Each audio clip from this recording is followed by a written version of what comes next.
네, 성도님들 2024년도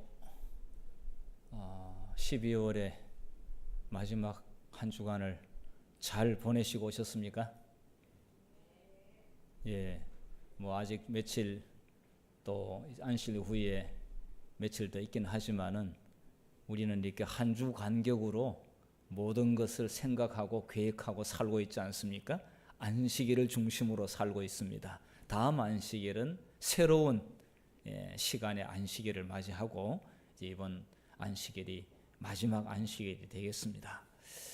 예, 정말 우리 기도하신 분의 기도 말씀에 따라 한 해 동안 하나님께서 우리에게 베푸신 사랑 우리가 몰라서 그렇지, 우리가 정말 잘 깨닫고 그걸 안다면은 우리는 아마 춤을 추면서 또 기뻐 감사하면서 우리의 하늘 아버지께, 우리의 구세주께 최고의 영광을 돌리게 될 것이라고 생각합니다. 이번 안식일에는 우리가 그런 생각들을 잔뜩 머릿속에 다시 생각하고 그런 부분들을 우리가 이렇게 다시 하나님 성령께서 이렇게 깨우쳐 주셔가지고 감사의 안식일로 보냈으면 좋겠습니다.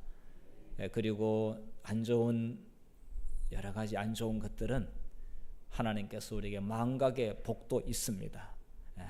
지나간 일로 역사의 뒤안길로 묻고 좋은 여러 영적 경험들을 살려서 감사의 마음으로 우리 새로운 새해를 맞이하는 그런 준비의 기간이 됐으면 좋겠습니다.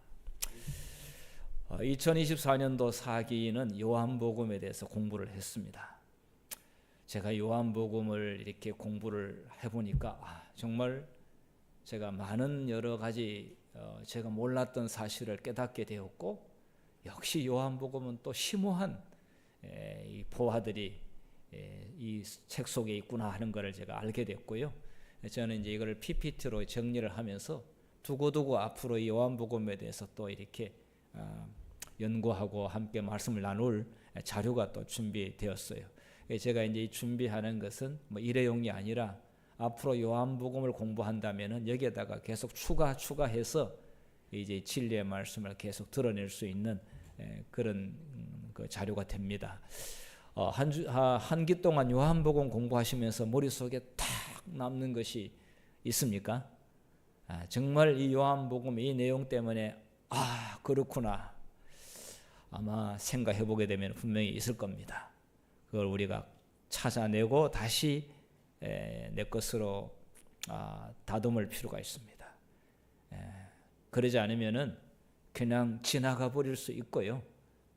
우리의 삶의 쐐기로 이렇게 박을 만한 잘 박힌 못과 같은 진리가 안 될 수도 있습니다. 공부는 했는데 그냥 지나가 버린 거죠.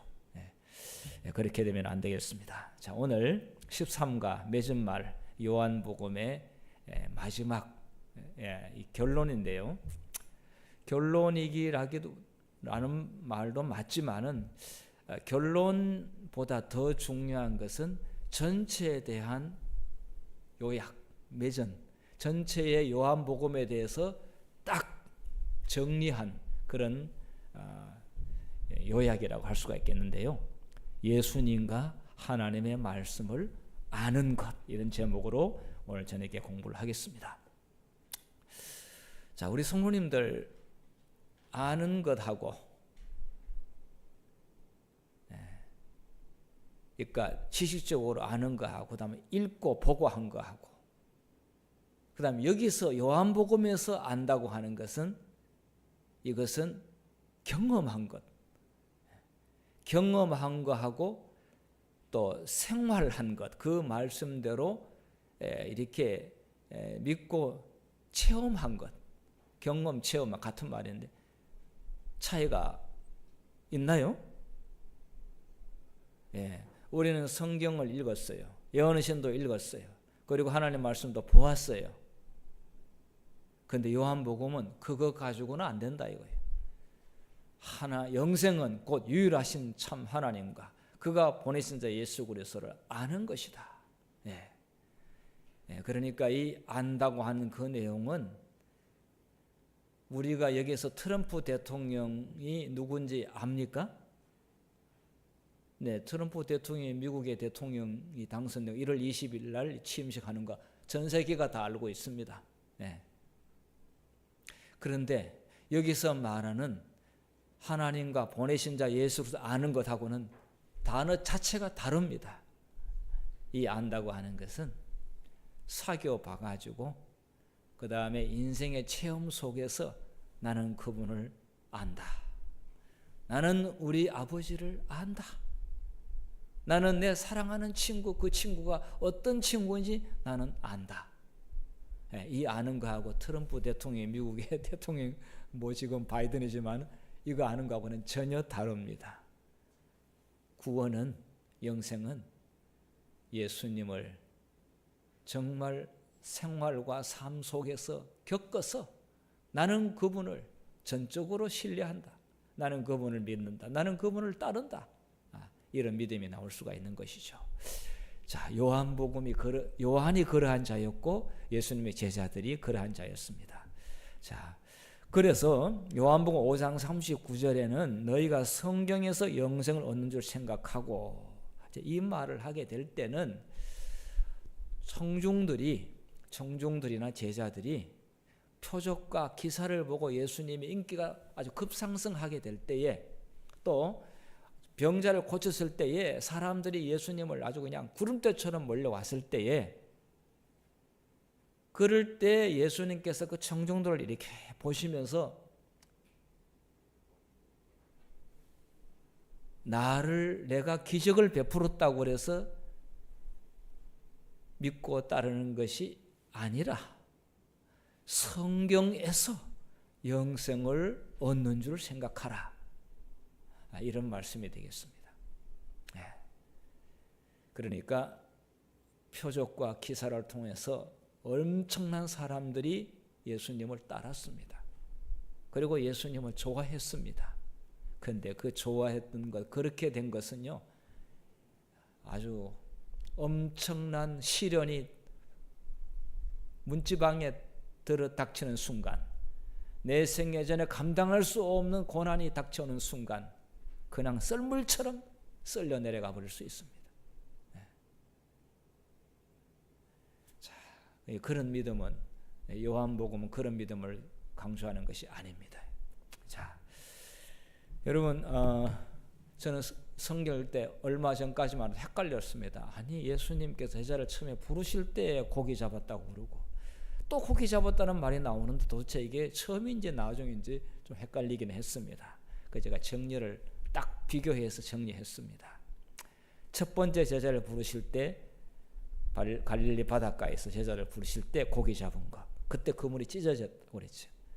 그런데 예수님께 십자가 부활 이후에 또 갈릴리 바닷가에서 두 번째 다시 나타났는데 여기도 제자를 다시 부르신 겁니다. 여기도 그물이 찢어졌습니다.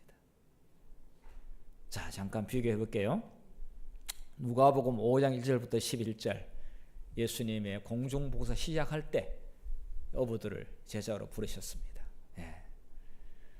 자, 그럴 때 이제 고기 잡는 현장으로 예수님께서 가가지고 현장에서 제자들을 이제 부르기 시작합니다. 뭐 광고해가지고 예로 사내들이네로 오라, 또 아니면 어느 장소로 다 모여라 이렇게 하지 않고 현장에서. 그런데 그날 고기를 하나도 못 잡았어요. 밤새도록 못 잡았어요. 자, 그런데 예수님이 나타나셔가지고 그물을 다시 던지라고 그러면서 말씀에 의지하여 내가 그물을 내리리다.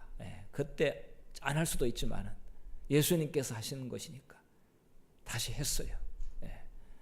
자, 그렇게 했는데 아주 고기를 많이 잡게 되었고 그물이 찢어질 정도였습니다. 자, 그때 베드로는 정말 깜짝 놀래가지고 이분은 단순히 고기를 잘 잡는 베테랑 어부가 아니다. 이분은 하나님의 아들이다. 주여, 나는 죄인입니다. 나를 떠나소서. 그래서 무릎을 꿇고 예수님 앞에 엎드렸는데, 자, 그리고 예수님을 따르기 시작했습니다. 배 버려두고 뭐 모든 것 다 버려두고 한순간에 그냥 그 즉시 예수님을 따랐습니다. 이것이 첫 번째 부르심이죠. 두 번째 부르심은 부활한 이후에 제자들이 어떻게 제자들의 기가 팍 꺾였겠습니까? 사기 충천했겠습니까? 예?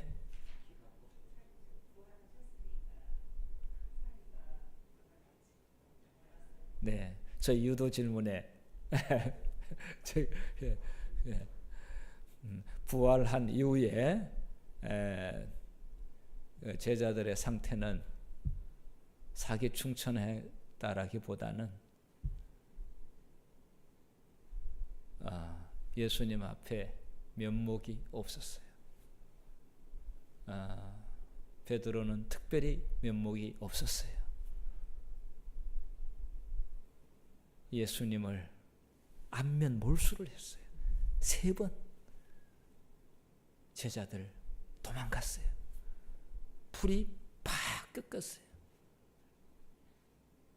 부활에 대해 놀라고 신기하고 정말 이게 진짜냐 거짓이냐 도마는 뭐 저 못 믿겠다 이거죠. 그런 분위기였는데 예수님께서 또 찾아오셔서 그것도 갈릴리 바닷가에서 함께 생선을 잡수시면서 제자들을 부르십니다.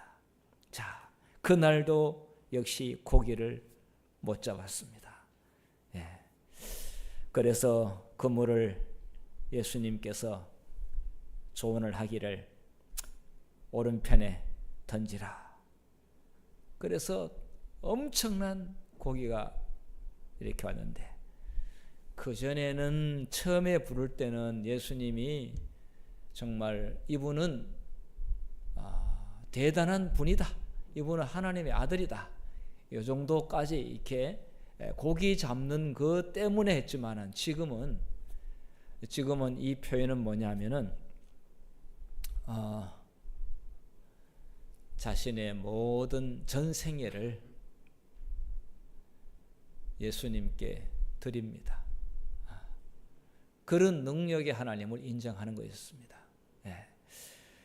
자, 그래서 그 전에 제자들은 예수님을 이용하고 예수님하고 뭔가 같이 있으면은 정말 큰 권력도 잡을 수가 있고 그 다음에 그들 출세의 길도 열릴 줄 알았습니다. 근데 지금은 그런 욕심 전혀 없어졌습니다.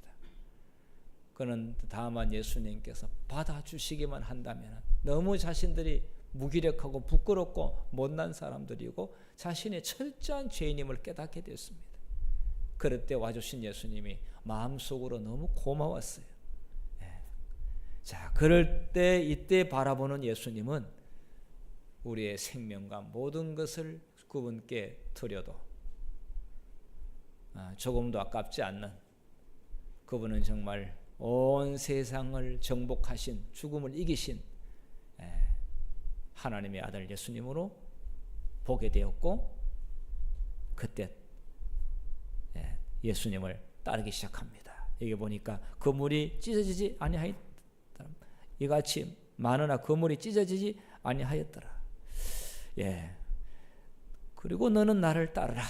이렇게 해서 이제 베드로는 진짜 완전한 사역을 이때부터 이제 하기 시작합니다.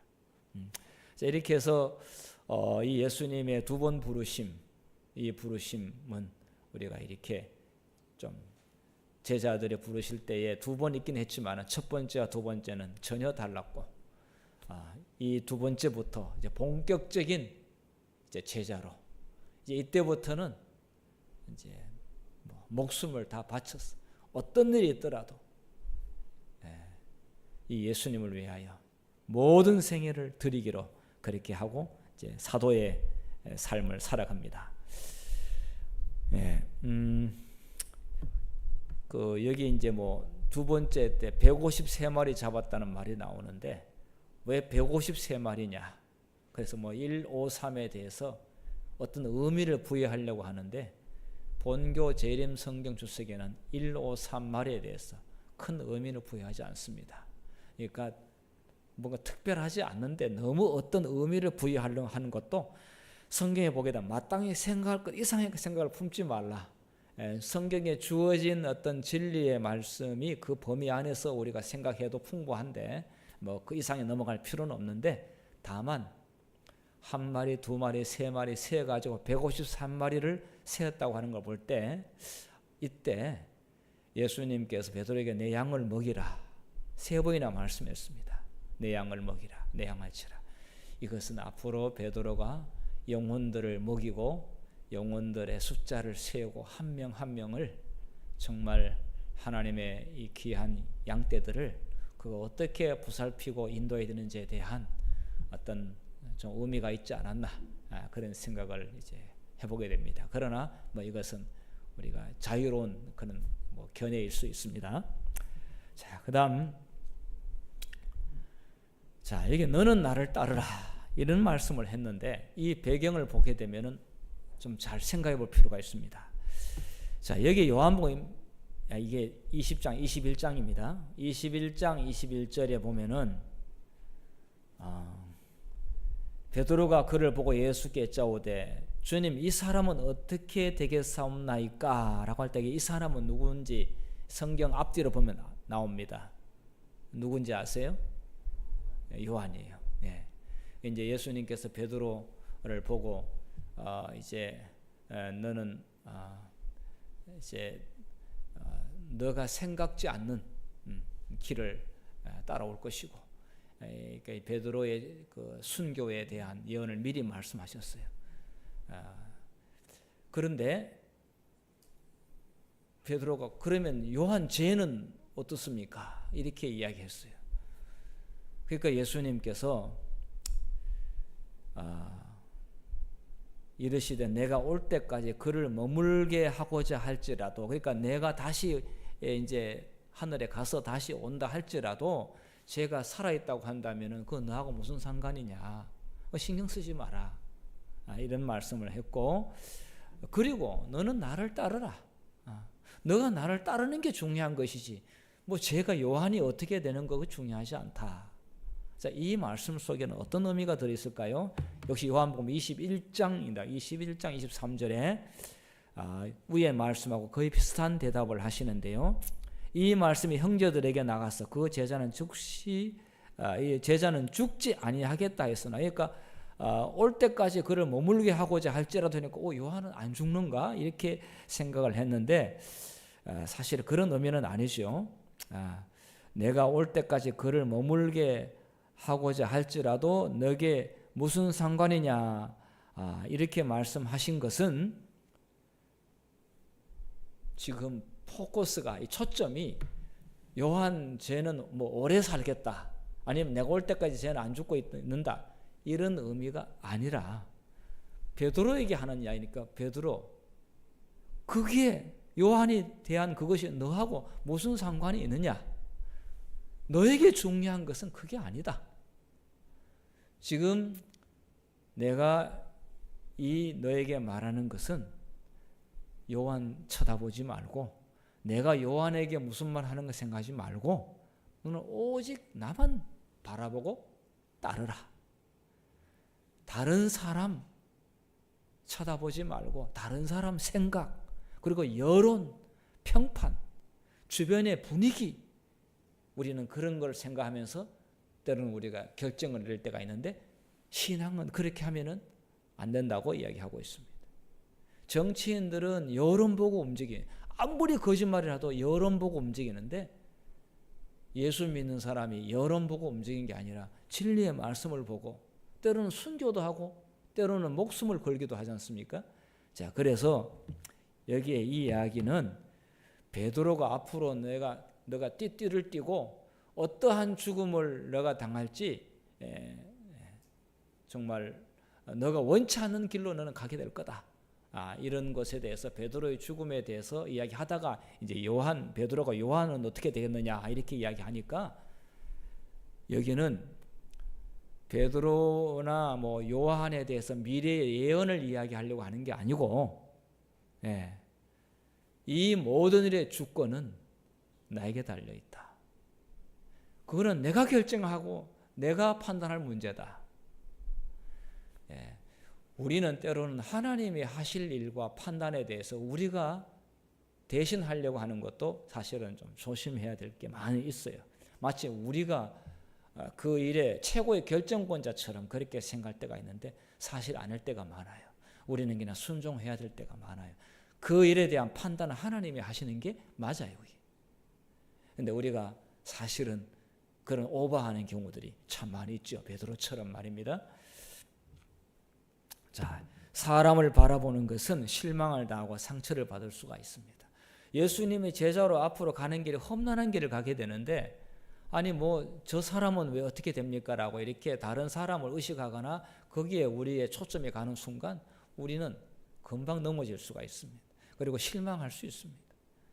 정말 우리는 되돌아보게 되면 우리가 얼마나 많은 실망을 했는가 이렇게 좀 곰곰이 생각해 보게 되면 주로 사람에 대한 생각과 사람에 대한 기대 때문에 실망을 합니다. 그런데 사실은 우리가 그렇게 해서는 안 된다고 하는 것을 우리가 알면서도 그렇게 한 것이죠. 예수님께 우리의 마음을 두었더라면 우리 실망하지 않았을 터인데 사람에게 기대를 걸고 또 저 사람에 대하여 정말 지나친 우리가 어떤 잣대를 들이대면서 우리가 요청을 했는데 사실은 뭐 그대로 되는 게 얼마나 있겠습니까? 안 된 경우들 훨씬 더 많아요. 자, 그래서 오늘 우리 예수님께서 다른 사람 상관 말고 어떤 일 하게 되면 저 말고 저 사람 있지 않습니까? 저 사람 시키세요. 그때 예수님께서 그거는 내가 알아서 판단할 내 주권의 문제다. 너는 나를 따르라. 이렇게 말씀을 하십니다. 자, 그다음 위로부터 신학인가 아래로부터 신학인가 뭐 신학이란 말을 붙여가지고 좀 이렇게 좀 의미를 부여하려고 했는데 뭐 굳이 신학까지 안 가더라도 우리 단순하게 생각해 보게 되면은 자 위로부터 아래부터의 차이점이 뭔가 교과 공부에 참 설명을 잘했는데요. 자 요한복음 4장 48절에 예수께서 이르시되 너희는 표적과 기사를 보지 못하면 도무지 믿지 아니하리라. 자 이것은 위로부터의 신학입니까? 아래로부터의 신학입니까? 아래로부터의 신학이죠. 예수님께서 그냥 5천 명을 먹이니까 그냥 아주 스타가 돼버렸잖아요. 로마 장군도 못해요. 그거는 황제도 못해요. 총독도 못해요. 그런데 예수님께서 그날 정말 뭐 이렇게 남자만 5천 명이라고 했으니까 그보다 훨씬 많은 사람을 도시락 하나 가지고 그렇게 먹였으니 뭐 놀라운 일이 된 것이죠. 그런데 이런 걸 가지고 예수 믿으면은 그냥 내가 저기 땅을 사놨는데 저게 땅값이 그냥 재개발 뭐 되면서 도로가 나면서 아니면 뭐 아파트 재개발 되면서 3배나 뛰었다 이거예요. 너무 복을 많이 받았다고. 물론 감사한 일이죠. 감사한 일인데 그런 걸로 인해서 우리가 예수를 믿는다면은 그 사람은 굉장히 위험합니다. 만약에 땅값이 3배나 4배나 줄어들어 가지고 했다면 또 안 믿을 겁니까? 그 좋은 일에 감사하지만은 그러나 우리의 믿음의 기준은 하나님 말씀이고 예수님을 인격적으로 신뢰하는 데서부터 와야 된다는 말씀을 하고 있습니다. 자, 요한복음 5장 46절에 지금 이 사람들하고 지금 이렇게 논쟁을 하고 있습니다. 모세를 믿었더라면 또 나를 믿었으리니 이는 그가 내게 대하여 기록하였습니다. 그러나 그의 글도 믿지 하거든 내 말을 믿겠느냐 하시니라. 이 보니까 뭐 모세에 대해서 뭐 엄청난 자부심을 가지고 있는 바리새인들이 예수님 나 모세보다 먼저 있었다 그러니까 어떻게 당신이 모세보다 먼저 있었냐? 모세는 우리 조상인데 너는 지금 청년 아니냐? 어떻게 너가 먼저 있었다고 하느냐? 그러니까 예수님께서 성경을 모르면 그렇게 말한다. 성경을 제대로 보면은 그렇게 말 안 한다. 그 말은 성경에는 이미 내가 먼저 있었다. 선제성을 이야기하고 있지 않습니까? 자, 여기에 있는 예수님과 논쟁하는 모세를 믿었던 사람들, 이 사람들은 위로부터의 신학입니까? 아래로부터의 신학입니까? 아래로부터의 신학. 그러니까 이 사람들은 오늘날 시간이 갈수록 정말 이렇게 밑에서부터 이런 걸로 인해 가지고 교회 다니고 신앙생활하고 이런 사람들이 많은데, 사실 이런 사람들은 상당히 위험할 수가 있다. 우리가 교회의 옥석을 가릴 때, 즉 이렇게 돌과 보석을 가릴 때, 또 알곡과 가라지를 이렇게 가릴 때에 그냥 가리는 게 아니라 쉐이킹, 흔들림을 통해 가지고 가린다고 그랬어요.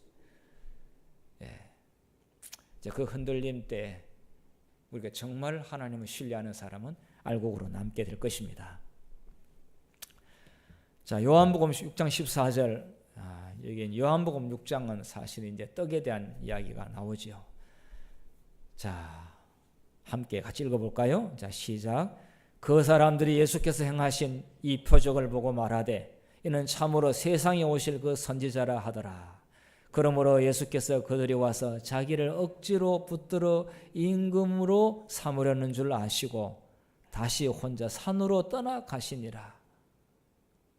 이거는 지금 사람들이 예수님을 임금으로 모시자고 그때처럼 예수님을 이제 이렇게 좀 옹립하려고, 왕으로 옹립하려고 막 사람들이 예수님 가까이 나왔는데, 예수님은 어떻게 해버렸어요? 산으로 그냥 도망가듯이 어디 피해버렸어요. 이제 가룟 유다 같은 사람 이런 걸 봤을 때 예수님의 모습을 어떻게 봤는가? 이건 제 생각입니다만은,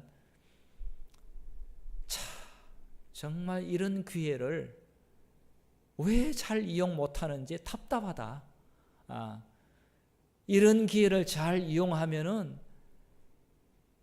정말 좋은 어떤 위치에 선점할 수 있을 텐데 왜 이렇게 저 바보처럼 저렇게 하느냐. 그러니까 가룟 유다의 머리하고는 예수님하고는 늘 이렇게 이런 일이 생기게 되면 반대예요, 반대. 가룟 유다는 아래로부터의 인간적인 생각이죠.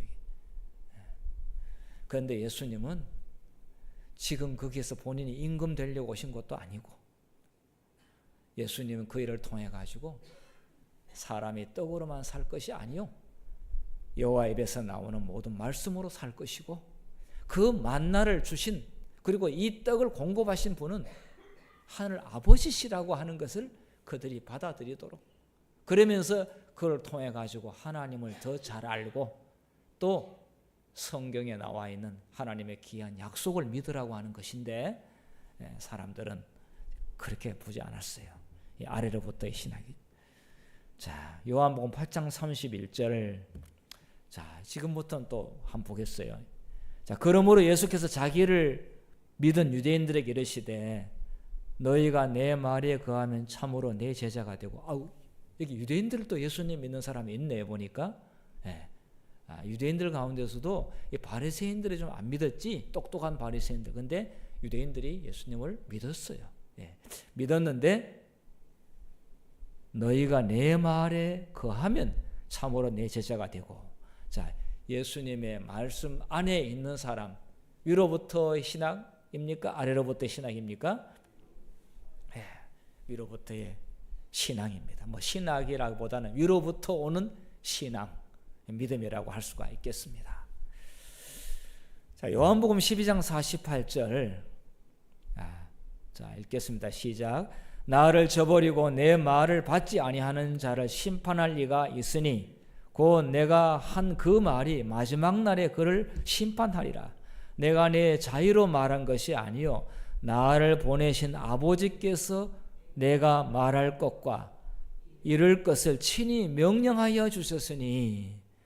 자, 이 말은 아버지께서 나에게 주신 거다.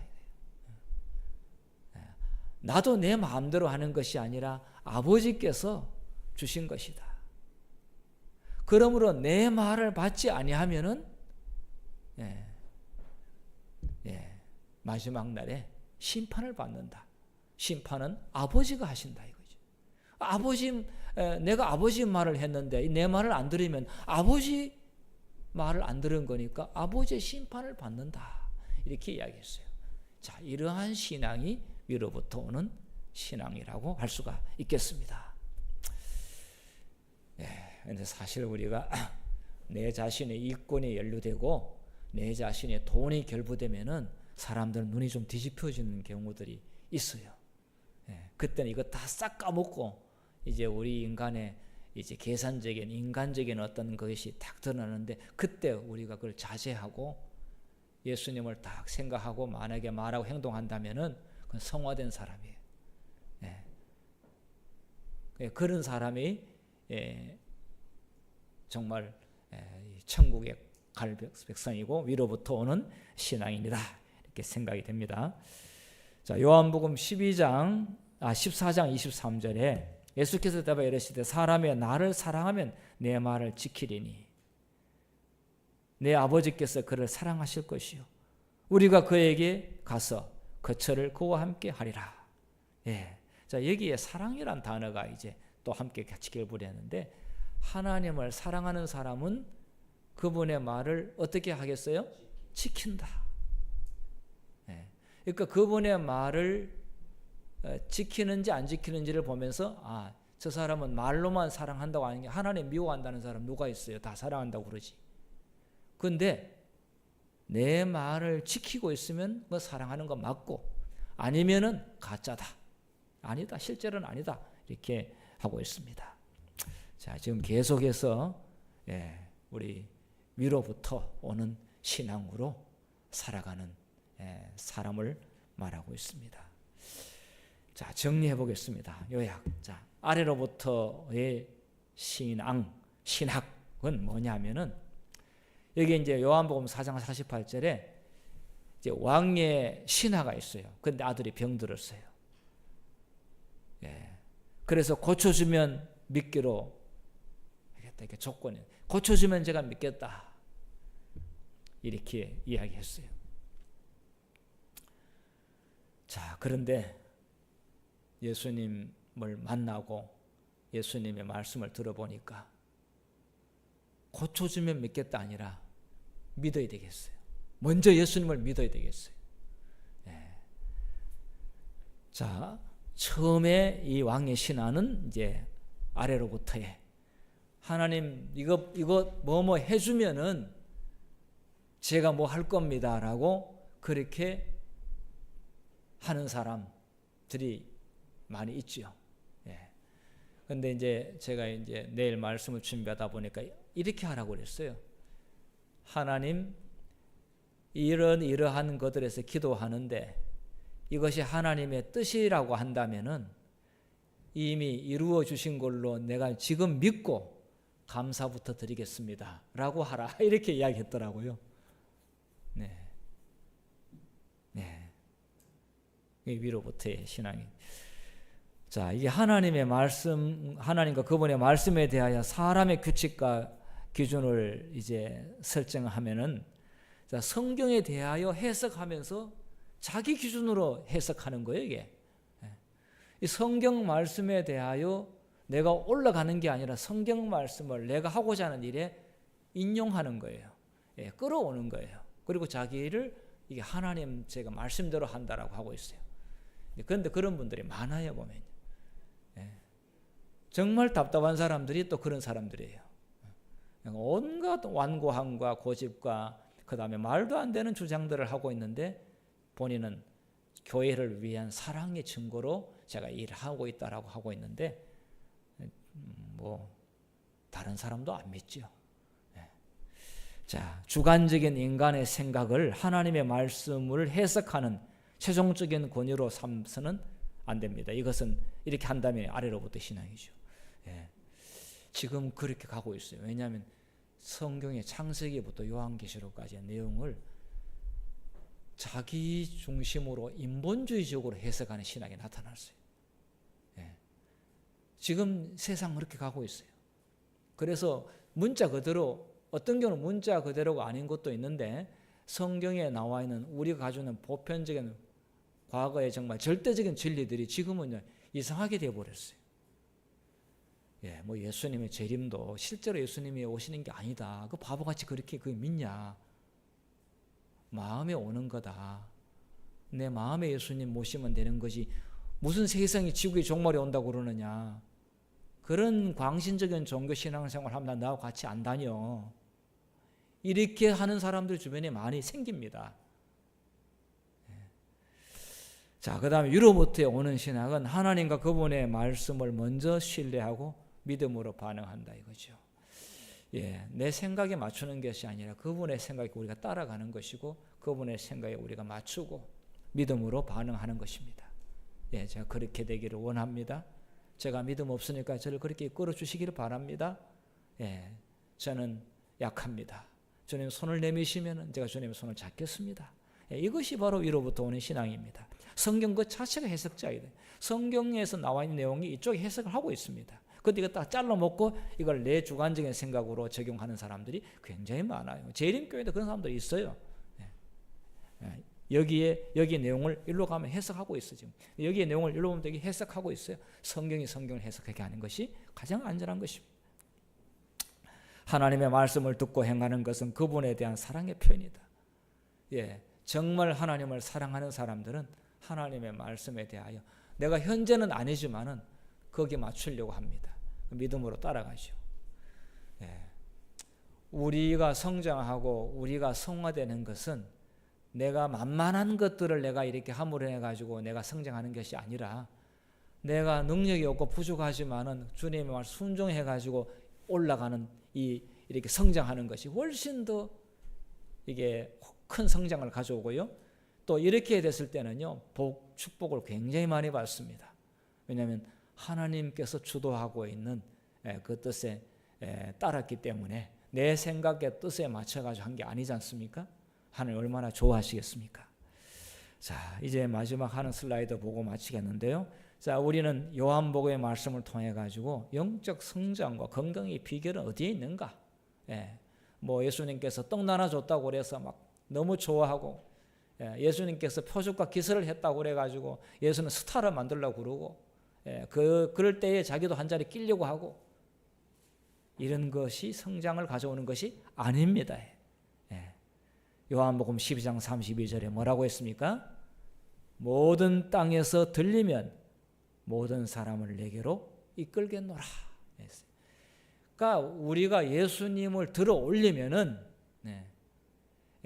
그물을 이렇게 이제 이게 손으로 잡아 당겨 올리면은 밑에 있는 고기들이 어느 쪽으로 옵니까? 들려진 쪽으로 고기가 딱 모이지 않습니까? 예수님을 딱 들어 올리면은 사람은 이쪽으로 끌려온다. 그래서 이런 말이 있습니다. 신격과 성경은 자석과 같다. 이렇게 자석은 달라붙잖아요.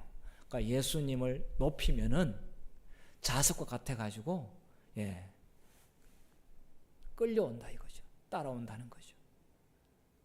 자기를 높이면은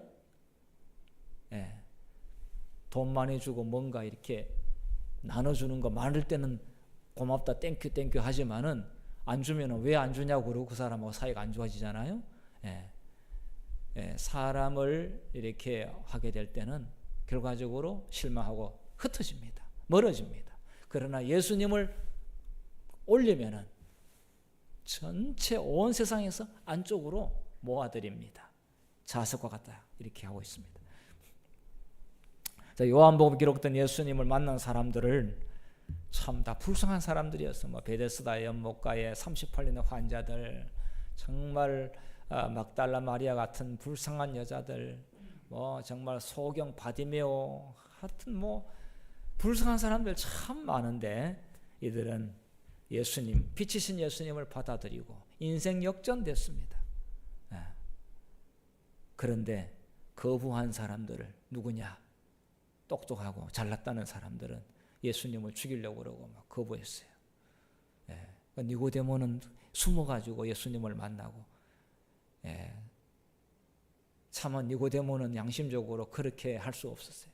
그런데 많은 사람들은 빛을 거절함으로 인해 가지고 살아있는 소경, 그러니까 앞을 보기는 보는데 영적으로 소경이 되었고, 진짜 육신적으로 못 보는 사람은 예수님, 빛인 예수님을 받아들임으로 해서 그 말씀을 믿음으로 해내 가지고 영적인 눈이 열리게 되었고, 물론 육신의 눈도 열리게 되었고, 사실은 영적인 눈이 열려야만이 하나님 나라를 볼 수가 있겠죠. 예. 우리 마포구의 성도님들 영적인 눈이 확 열리게 되기를 바랍니다. 네. 그 임장로님 원래 장로님께서 저기 청년 때 젊을 때는 눈이 컸다고 했어요. 근데 자꾸 나이가 들어가니까 눈이 작아진다고 그랬어요. 나이가 이렇게 들면은 모두가 거의 다 눈이 커지는 사람은 없고 좀 눈이 작아집니다. 예.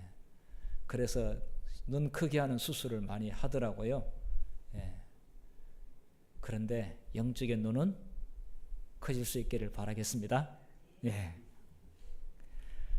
자, 마지막 때 이적과 표적으로 사람을 현혹할 때, 예.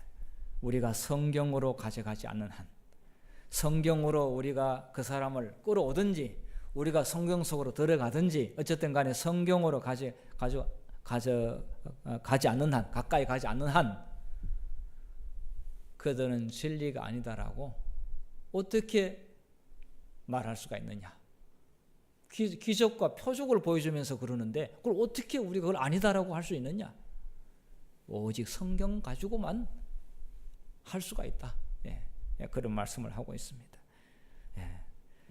요한복음 15장 7절 너희가 내 안에 거하고 내 말이 너희 안에 거하면 무엇이든지 원하는 대로 구하라. 그리하면 이루리라. 요하선 성도님 한번 암송해 보세요. 너희가 내 안에 거하고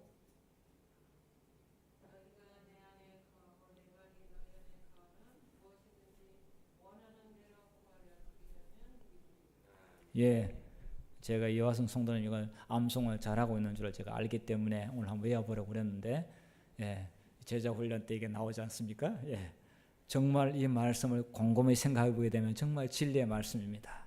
내 말이 너희 안에 거하면 무엇이든지 구하라. 그리하면 이루리라. 예.